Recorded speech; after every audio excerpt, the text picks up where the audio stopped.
ഇന്ന് നമ്മൾ പഠിക്കാൻ പോകുന്നത് ഹിന്ദിയിലെ സെക്കൻഡ് ചാപ്റ്ററാണ്. ചാപ്റ്ററിൻ്റെ പേര് हताशा से एक व्यक्ति बैठ गया था. विनोद कुमार शुक्ल की कविता पर नरेश सक्सेना की टिप्पणी. ഇത് വിനോദ് കുമാർ ശുക്ൽ എന്ന കവി എഴുതിയിട്ടുള്ളൊരു കവിതയെക്കുറിച്ചിട്ട് നരേഷ് സക്സേന എഴുതുന്ന ഒരു വ്യാഖ്യാനമാണ്. അതായത് ആ കവിതയെക്കുറിച്ചിട്ട് നരേഷ് സക്സേന തൻ്റെ അഭിപ്രായം എഴുതുകയാണ്. അപ്പോൾ പാഠത്തിലേക്ക് കിടക്കുന്നതിന് മുൻപായിട്ട് നമുക്ക് ഈ രണ്ട് റൈറ്റേഴ്സിനെ കുറിച്ചിട്ടും ചെറുതായിട്ടൊന്ന് അറിഞ്ഞിരിക്കാം.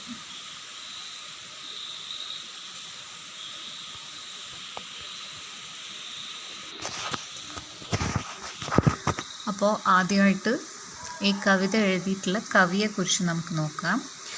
വിനോദ് കുമാർ ശുക്ല. അദ്ദേഹം ആധുനിക ഹിന്ദി എഴുത്തുകാരിൽ പ്രമുഖനായിട്ടുള്ളൊരു വ്യക്തിയായിരുന്നു.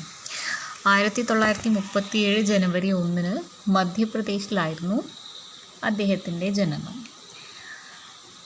സമകാലീന ഹിന്ദി സാഹിത്യത്തിൻ്റെ മേഖലയിൽ അദ്ദേഹം ഒരു കവിയും അതോടൊപ്പം തന്നെ കഥാകൃത്ത് എന്ന നിലയിലും പ്രമുഖനായിരുന്നു. പിന്നീട് അദ്ദേഹത്തിൻ്റെ കൃതികളെക്കുറിച്ചൊക്കെയാണ് പറയുന്നത്. അത് നിങ്ങളൊന്ന് വായിച്ചാൽ മതി. പിന്നെ നമ്മുടെ ഈ ചാപ്റ്റർ എഴുതിയിട്ടുള്ള, അതായത് ഈ കവിതയുടെ വ്യാഖ്യാനം എഴുതിയിട്ടുള്ള നരേഷ് സക്സേനയാണ്. അദ്ദേഹത്തിൻ്റെ ജനനം ഗ്വാളിയാറിലായിരുന്നു 1931 ജനുവരി 16. അദ്ദേഹവും സമകാലീന ഹിന്ദി സാഹിത്യ രംഗത്ത് അസാധാരണനായ ഒരു കവിയായിരുന്നു. അദ്ദേഹം കവിതകൾക്ക് പുറമെ നാടകം, സിനിമ, എഡിറ്റിംഗ് എന്നീ മേഖലകളിലും വളരെ സജീവമായിരുന്നു. ഇനി അദ്ദേഹത്തിൻ്റെ രചനകളാണ് കൊടുത്തിട്ടുള്ളത്. അപ്പോൾ ആദ്യം തന്നെ നമുക്ക് കവിത ഒന്ന് വായിക്കാം. ഹതാശ സേ ഏക് വ്യക്തി ബൈഠ് ഗയാ ഥാ. അതായത് നിരാശ മൂലം, ഹതാശ മീൻസ് നിരാശ, നിരാശ മൂലം ഒരു വ്യക്തി बैठ गया था, ഇരുന്നു പോയി. हताशा से एक व्यक्ति बैठ गया था. व्यक्ति को मैं नहीं जानता था, हताशा को जानता था. അതായത് ഇവിടെ കവി പറയുകയാണ്, നിരാശ മൂലം ഒരു വ്യക്തി ഇരുന്നു പോയിരുന്നു. വ്യക്തിക്കോ मैं नहीं जानता था. ആ ഇരുന്ന വ്യക്തിയെ എനിക്കറിയില്ലായിരുന്നു. मैं नहीं जानता था, എനിക്ക് അറിയില്ലായിരുന്നു. ഹതാശാക്കോ ജാൻതാ ഥാ. ഇരുന്നു പോയ വ്യക്തിയെ അറിയില്ലായിരുന്നെങ്കിലും നിരാശയെ എനിക്കറിയാമായിരുന്നു. इसलिए मैं उस व्यक्ति के पास गया, मैंने हाथ बढ़ाया. നിരാശയെ എനിക്കറിയുന്നത് കൊണ്ട് ഞാൻ എന്ത് ചെയ്തു? इसलिए അതുകൊണ്ട് मैं उस व्यक्ति के पास गया, ഞാൻ ആ വ്യക്തിയുടെ അടുത്ത് പോയി. के पास അടുത്ത്, गया പോയി. സോ ഞാൻ ആ വ്യക്തിയുടെ അടുത്ത് പോയി. मैंने हाथ बढ़ाया, ഞാൻ കൈ നീട്ടി.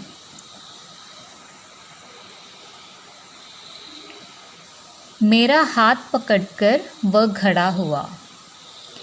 എൻ്റെ കൈ പിടിച്ച് വ ഖടാ ഹുവ, അയാൾ എണീറ്റ് നിന്നു. മുझे വ നഹി ജാൻതാ ഥാ. എന്നെ അയാൾക്കറിയില്ലായിരുന്നു. മേരെ ഹാത്ത് ബഡാനെ കോ ജാൻതാ ഥാ. എൻ്റെ കൈ നീട്ടിയതായി മാത്രം അയാൾക്കറിയാമായിരുന്നു. എന്നെ അറിയില്ലെങ്കിലും ഞാൻ കൈ നീട്ടിയത് അയാൾ അറിഞ്ഞു. ഹം ദോനോ സാത്ത് ചലി. ഞങ്ങൾ രണ്ടുപേരും ഒന്നിച്ചു നടന്നു. दोनों एक दूसरे को नहीं जानते थे, साथ चलने को जानते थे. രണ്ടുപേർക്കും, दोनों രണ്ടുപേരും, एक दूसरे को പരസ്പരം, അതായത് അവർക്ക് പരസ്പരം അറിയില്ലായിരുന്നു. साथ चलने को जानते थे, പക്ഷേ അവർക്ക് എന്തറിയാമായിരുന്നു? ഒന്നിച്ചു നടക്കാൻ അറിയാമായിരുന്നു. അപ്പോൾ ഇവിടെ പറഞ്ഞിട്ടുള്ളത് എന്താണെന്ന് വെച്ചാൽ, ഒരു വ്യക്തിയെ അയാൾക്ക് ആവശ്യം വന്നാൽ, അയാൾക്ക് എന്തെങ്കിലും ഒരു സഹായം നമുക്ക് ചെയ്തു കൊടുക്കാൻ പറ്റിയാൽ, അങ്ങനെയൊരു അവസ്ഥയിൽ വന്നാൽ നമ്മൾ അയാളെ അറിയോ ഇല്ലയോ എന്നൊന്നും ചിന്തിക്കാൻ നിൽക്കാതെ നമ്മളെക്കൊണ്ട് കഴിയുന്ന സഹായമാണെങ്കിൽ ചെയ്തു കൊടുക്കുക. ഒരിക്കലും പരിചയത്തിൻ്റെ പുറത്താവരുത് നമ്മളൊരു വ്യക്തിയെ സഹായിക്കുന്നത്. പരിചയമുള്ളവരെ സഹായിച്ചുകൂടാന്നല്ല, പക്ഷേ പരിചയം ഇല്ല എന്നൊരു കാരണം കൊണ്ട് ഒരിക്കലും നമ്മളൊരു വ്യക്തിയെ സഹായിക്കാതിരിക്കരുത്.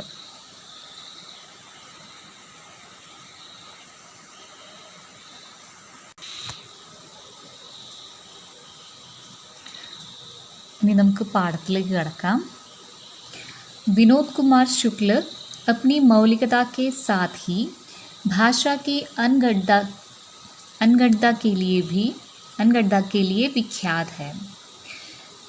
വിനോദ് കുമാർ ശുക്ല തൻ്റെ മൗലികതയോടൊപ്പം, മൗലികത മീൻസ് മൗലികത എന്ന് തന്നെ പറയാം, അല്ലെങ്കിൽ തനിമ, മൗലികതയോടൊപ്പം തന്നെ ഭാഷാ കി അൻഗഡ്ത കെ ലിയെ, ഭാഷയുടെ സൗന്ദര്യത്തിലും വിഖ്യാത് ഹെ, പ്രസിദ്ധനായിരുന്നു.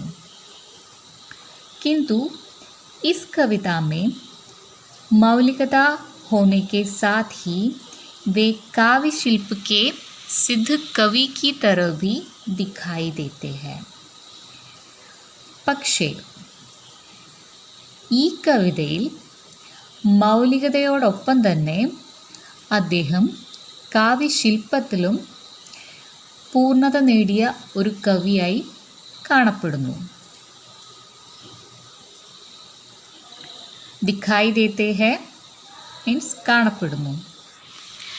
कविता के अर्थ इतने सहज और साफ है कि കവിതയുടെ അർത്ഥം, कविता के अर्थ इतने सहज और साफ है कि, കവിതയുടെ അർത്ഥം വളരെ സ്വാഭാവികവും വ്യക്തവുമായതിനാൽ.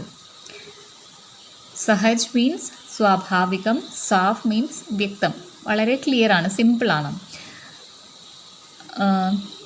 സാഫ് ഹെ കി ഉനേം വ്യാഖ്യ കി ദർക്കാർ നഹി ഹെ, ഇവിടെ ഒരു വ്യാഖ്യാനത്തിൻ്റെ അല്ലെങ്കിൽ ഒരു ഇൻ്റർപ്രിട്ടേഷൻ്റെ ആവശ്യം വരുന്നില്ല. അത്രയ്ക്കും സിമ്പിളായിട്ടാണ്. നമ്മളിപ്പോൾ ഇവിടെ കവിത വായിച്ചു, അപ്പം നമുക്ക് തന്നെ മനസ്സിലാവുന്നുണ്ട് കവിത വളരെ സിമ്പിളാണ്. അതുകൊണ്ട് തന്നെ ഒരു വ്യാഖ്യാനം വേണം എന്നില്ല നമുക്കതിൻ്റെ അർത്ഥം മനസ്സിലാക്കാൻ. सरल शब्दों वाले वाक्य स्वयं ही अपना मर्म कह देते हैं.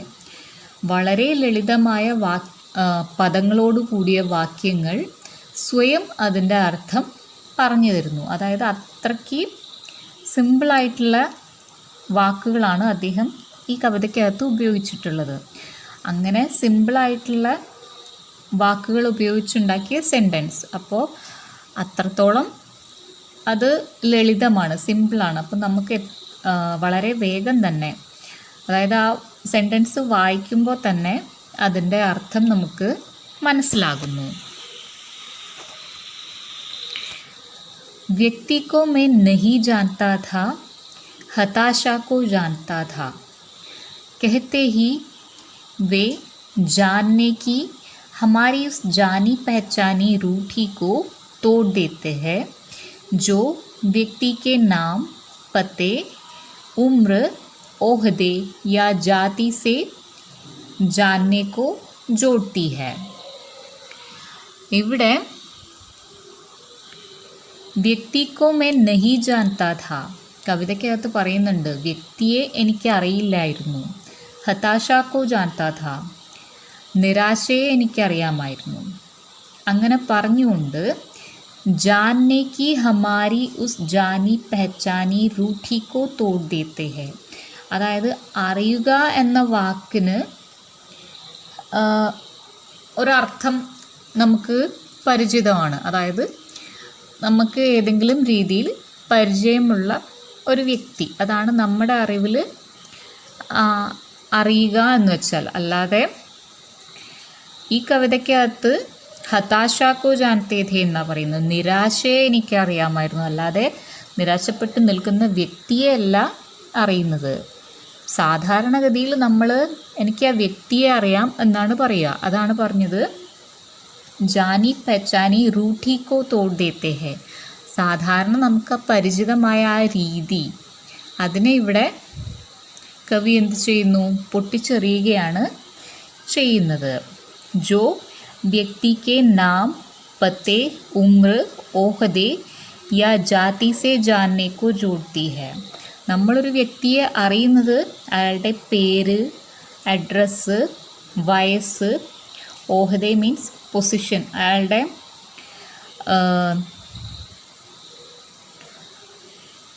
പദവി അല്ലെങ്കിൽ ജാതി, ഇങ്ങനെ എന്തെങ്കിലും വെച്ചിട്ടാണ് സാധാരണഗതിയിൽ നമുക്ക് ഒരു വ്യക്തിയെ അറിയാമെന്ന് പറയുന്നത്. അപ്പോൾ ഇതിൽ നിന്നും വിപരീതമായിട്ട് കവിതയിനകത്ത് പറഞ്ഞിരിക്കുന്നത് എനിക്ക് ആ വ്യക്തിയെ അറിയില്ല, അയാളുടെ അഡ്രസ്സ് അറിയില്ല, വയസ്സറിയില്ല, ഒന്നും എനിക്ക് അയാളെക്കുറിച്ച് ഒന്നും അറിയില്ല. പക്ഷേ അയാളിപ്പോൾ അനുഭവിക്കുന്ന ആ നിരാശ അതിനെ എനിക്ക് അറിയാം. അപ്പോൾ ഇവിടെ സാധാരണഗതിയിൽ നമുക്ക് ഒരാളെ അറിയുക എന്ന് പറയുമ്പോൾ ഉള്ള ആ ഒരു രീതിയെയാണ് ഇവിടെ അദ്ദേഹം മാറ്റിയിരിക്കുന്നത്. यदि हम किसी व्यक्ति को उसकी हताशा, निराशा, असहायता या उसके संकट से नहीं जानते तो हम कुछ नहीं जानते. അതായത് ഒരു വ്യക്തിയെ നമുക്ക് അയാളുടെ നിരാശയിലൂടെയോ നിസ്സഹായാവസ്ഥയിലൂടെയോ അല്ലെങ്കിൽ സങ്കടത്തിലൂടെയോ ഇതിലൂടെയൊന്നും നമുക്കൊരു വ്യക്തിയെ അറിയാൻ സാധിക്കുന്നില്ല എങ്കിൽ തോ ഹം കുച്ച് നഹീ ജാൻതേ, അങ്ങനെയാണെങ്കിൽ നമുക്ക് അയാളെക്കുറിച്ച് ഒന്നും അറിയില്ല. ഒരാളുടെ പേരറിഞ്ഞതുകൊണ്ടോ വയസ്സറിഞ്ഞതുകൊണ്ടോ അഡ്രസ്സ് അറിഞ്ഞതുകൊണ്ടോ ഒരു പ്രയോജനവുമില്ല. അയാളുടെ സങ്കടത്തിലൂടെ നിരാശയിലൂടെയൊക്കെ അയാളെ അറിയാൻ നമുക്ക് സാധിക്കുകയാണെങ്കിൽ അതായിരിക്കും ഏറ്റവും വലുത്. സടക് പർ ഘായൽ പടെ അപരിചിത് വ്യക്തി കോ ദേഖ്കർ. അതായത് റോഡിൽ മുറിവേറ്റ് കിടക്കുന്ന, ഘായൽ മീൻസ്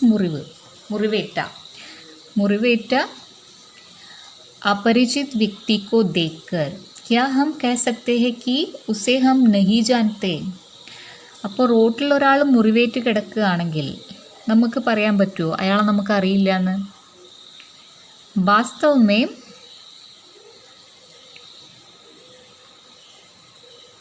हम जानते हैं कि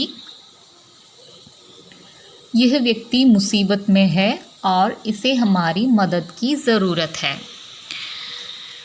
വാസ്തവത്തിൽ നമുക്കറിയാം എന്ത്, ഈ വ്യക്തി ഒരു പ്രശ്നത്തിൽ അകപ്പെട്ടിരിക്കുകയാണ്. മുസീബത്ത് മീൻസ് പ്രശ്നം, ഒരു പ്രശ്നത്തിൽ പെട്ടിരിക്കുകയാണ്.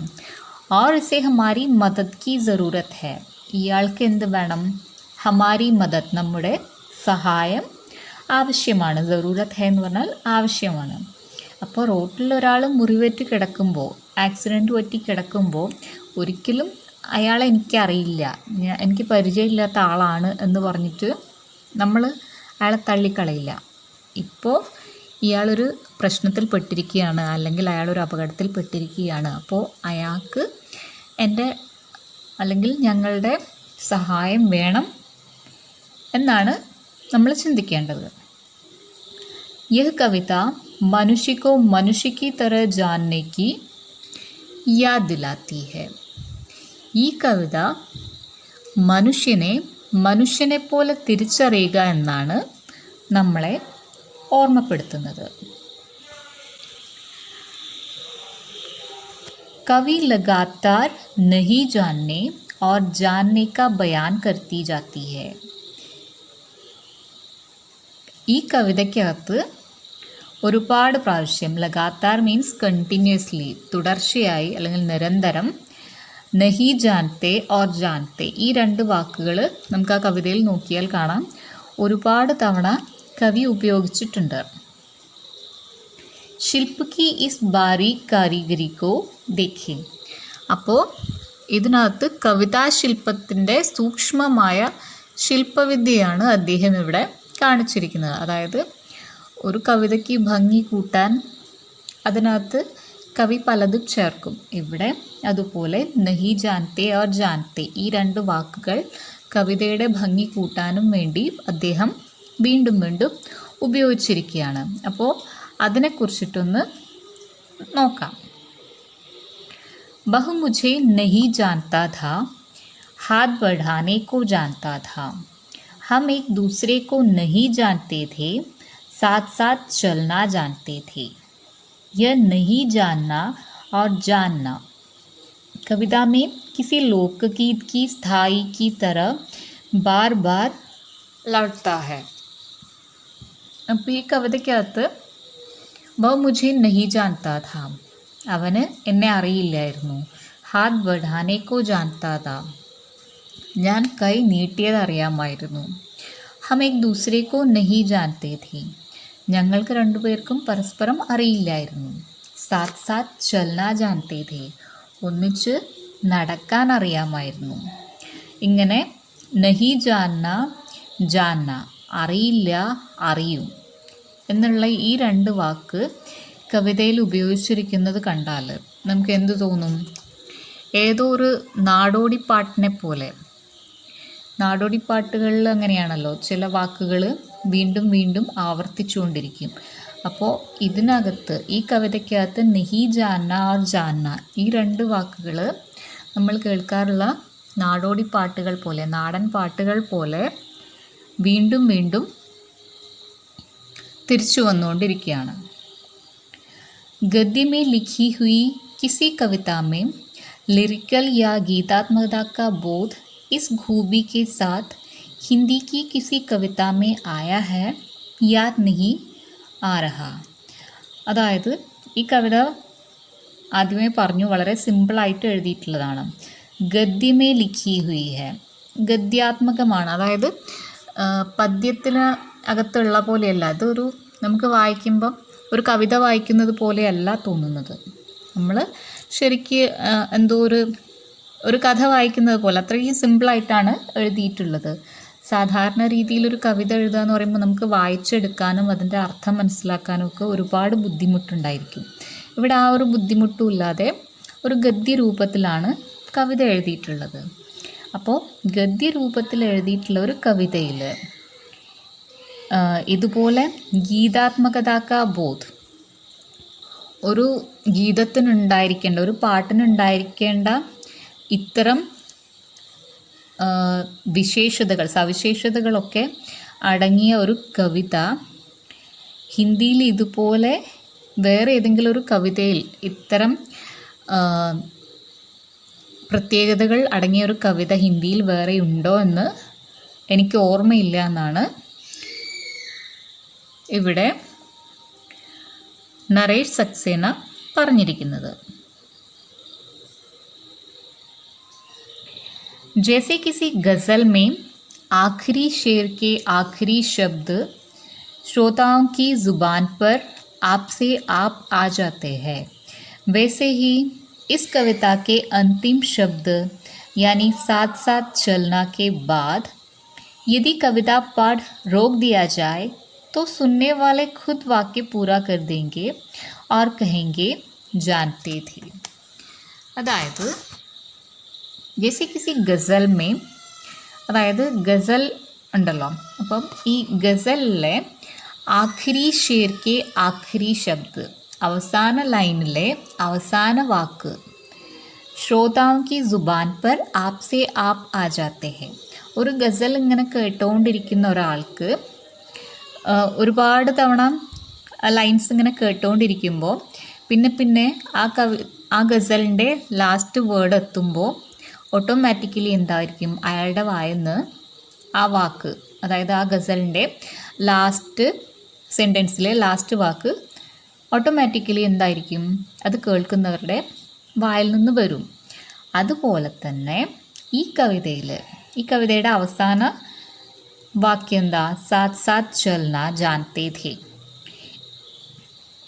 അപ്പോൾ സാത്ത് സാത്ത് ചൽന എന്ന് പറഞ്ഞിട്ട് നമ്മൾ ഈ കവിത വായിക്കുന്നത് നിർത്തിയാൽ, साथ साथ चलना के बाद यदि कविता पाठ रोक दिया जाए, നമ്മൾ ഇത്രയും വായിച്ചിട്ട് സാത്ത് സാത്ത് ചലന എന്ന് പറഞ്ഞ് കവിത വായിക്കുന്നത് നിർത്തിയാലും എന്തായിരിക്കും?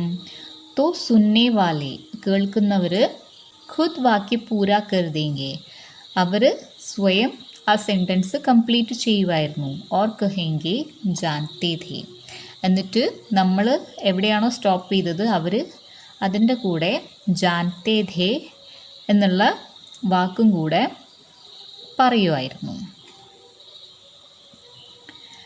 यह कविता जानना शब्द के रूढ़िग्रस्त अर्थ को पूरी तरह से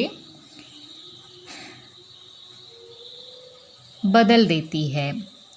ഈ കവിത അറിയുക എന്നുള്ള വാക്കിൻ്റെ പരമ്പരാഗതമായ അർത്ഥത്തെ തന്നെ മാറ്റിമറിച്ചിരിക്കുന്നു. അതായത് നമ്മൾ ആദ്യമേ പറഞ്ഞു, ഒരാളെ അറിയുക എന്ന് വെച്ചാൽ സാധാരണ രീതിയിൽ ഒരാളെ അറിയുമോ എന്ന് ചോദിച്ചാൽ നമ്മൾ എന്തെല്ലാം കാരണങ്ങൾ കൊണ്ടാണ് ഒരാളെ അറിയുക എന്ന് പറയുക? ഒന്നുകിൽ അയാളുടെ പേരറിയണം, അല്ലെങ്കിൽ അയാളുടെ അഡ്രസ്സ്, എന്തെങ്കിലുമൊക്കെ അറിയുകയാണെങ്കിൽ മാത്രമേ നമ്മൾ അയാളെ അറിയുക എന്ന് പറയുള്ളൂ.